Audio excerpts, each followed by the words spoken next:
Aquarius. Kamusta kayo dyan mga Aquarius natin? So let's see. Sino yung nag-iisip sa inyo at bakit niya kayo iniisip, no? Mga Aquarius natin. So kuha tayo ng one card for you, Aqua, no? Let's see. Sino ba tong taong nag-iisip sa inyo?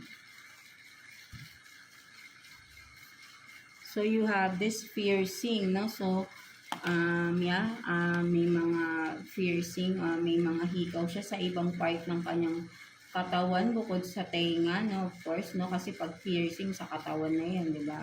Literally, no?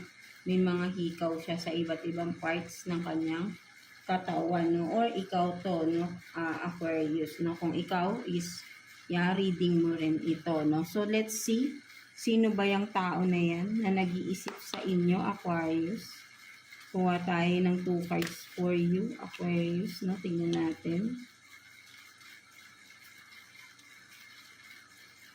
Sino tong nag-iisip sa inyo, mga Aquarius natin?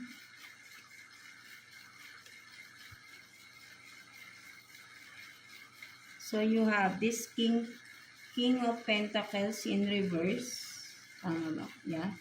And then, 10 of Cups.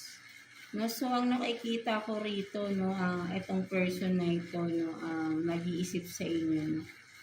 Hindi ko alam kung person mo na ba ito or someone na or boyfriend, girlfriend, ano pa lang kayo, no. So this person na ito yung parang sabihin natin na pwedeng sabihin nating married kayo ng tao na ito or may plan ng magpakasal for some of you, kung sino man sa inyo, Aquarius, no? So, itong tao na to, no? Ito yung nag-iisip sa inyo, kung engaged kayo, na maybe for some of you, engaged kayo sa tao na ito, or married na kayo sa tao na ito, no? Ito yung nag-iisip sa inyo, no? So, let's see bakit niya kayo iniisip, no? Mga Aquarius natin, no? So, let's see. Kuha tayong 2 cards here for you, Aquarius. Let's see. Bakit niya kayo iniisip, no? Tignan natin. Baka for some of you, nagre-ready kayo ng kasal. No? Kaya siguro naiisip niya kayo.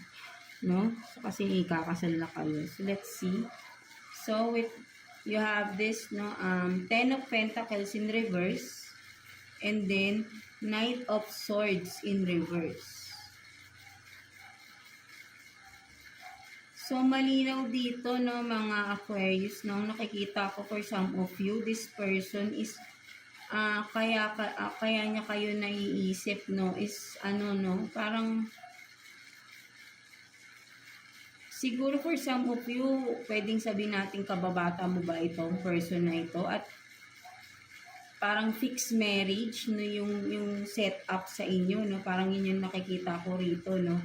And with the Knight of Swords in reverse, no, sabihin natin na parang parang ikaw or siya, no, wala kayong rights na magsalita, no, ng inyong side, no, parang kung ano man ito, kung ikakasal pa lang kayo, no, parang fixed marriage yung nangyayari sa inyo, no, parang kung yung person mo or itong person na to, parang hindi niya nagugustuhan, no? Hindi niya gusto yung setup na yun, no? Something like that, no? Kaya niya naiisip, no? Maybe talagang parang paparating pa lang itong kasal na ito, no? For some of you, Aquarius, no? At fixed marriage ito, no? For some of you, no?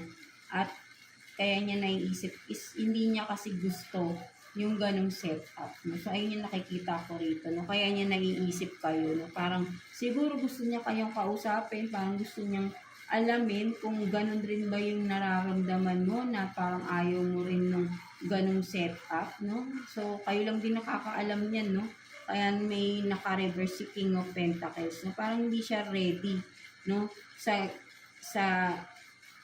upcoming na wedding ninyo, no, parang hindi siya ready to settle down with you, no, something like that, no, or vice versa, no, kasi nga hindi kumbaga fixed marriage yung nangyari sa inyo dito, no, so hindi kayo yung nag-decide nito, no, so kung I don't know kung gusto nyo ba talaga ang isa't isa, pwedeng hindi rin, no, Kasi nga fixed marriage, no? That's why parang this person, no, kaya niya kayo naisip, parang gusto niyang malaman sa'yo kung parehas ba kayo ng nararamdaman na ayaw niyo yung ganitong setup. So maybe kailangan yung mag-usap ng person na ito, no, before the marriage, the wedding, I mean, no, mga Aquarius natin. So yeah, that's it for you, no, all signs, no. So I hope na may nakuha kayo some messages, no, from the person na nag-iisip sa inyo na at for some of you ay nakita nyo, nalaman nyo bakit kayo iniisip ng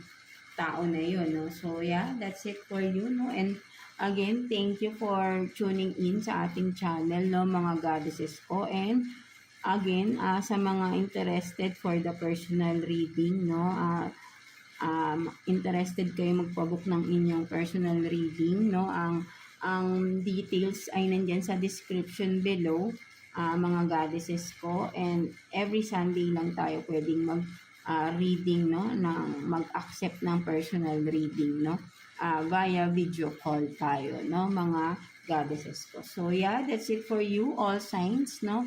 I hope na all of you, no, have a great day ahead, no, after watching this reading for you, no. So yeah, see you again, and God bless you all, goddesses ko.